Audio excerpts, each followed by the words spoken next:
Hello, I am back with another excerpt from Spiritual Growth, Being Your Higher Self by Sanaya Raman. And today I'm going to be talking about non-attachment. Sanaya talks about letting go of things. That can be situations or people, but it can also be thoughts and habits and ingrained ways of being. She says that letting go is an important aspect of growing. So you might want to let go of an attitude, such as anger or sadness. Sometimes you'll need to let go of roles, such as pretending to be a victim or a saviour. Sometimes you'll need to let go of a relationship, a job, or a way of life. Learn to open to the new and release the old when it no longer serves you. Everything comes into your life to teach you something. When a person, situation, or thing has taught you all it can, your higher self will replace it with something that will offer you new opportunities to grow and evolve. So by viewing life in this way, we can feel that everything is always working out for us. And she says there's a common belief that growth requires suffering, but that isn't true. One of the greatest causes of suffering is attachment. So we get so attached to the way things ought to be, or we get so attached to our ideas, can even get attached to our identity and concept of who we are. And we can get attached to the story that we've told ourselves about our past, or what life means, or anything really. The more easily we can let go of this old and embrace the new, the more you can grow through joy rather than struggle.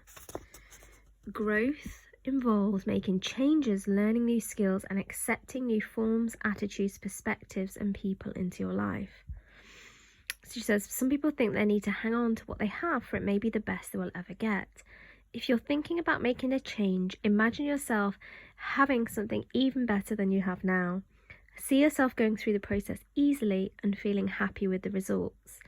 Imagine that this will be the best thing that has ever happened to you, even though you might not see why right now.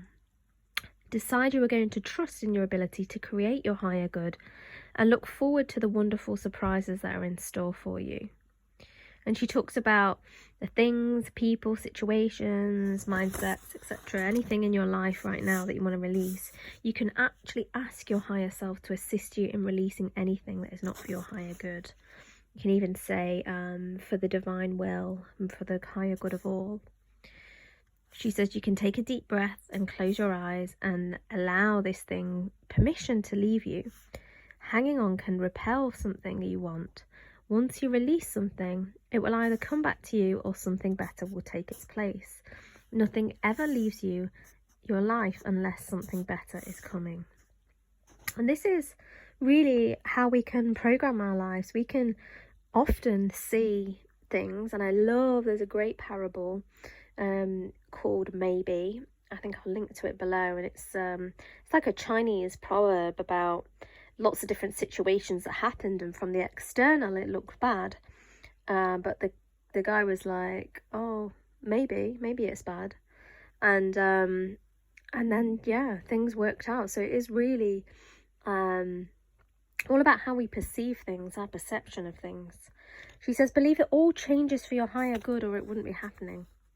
You can learn to cope with change in joyful, peaceful ways by trusting that the universe is friendly and that your higher self loves you and is looking out for you. This is a key part of reprogramming our subconscious, especially if we've grown up in environments where we feel unsafe. Believing that we live in a safe and trusting universe can help us with embracing change. It says, if your personality isn't willing to make the needed changes, sometimes your higher self will set things up so the changes are made for you. Act upon the whispers before they become shouts. Make the changes your inner self suggests to you. One of the most difficult attachments to let go of might be your attachment to your viewpoint, beliefs, and judgments. You are always being challenged to think in new and expansive ways.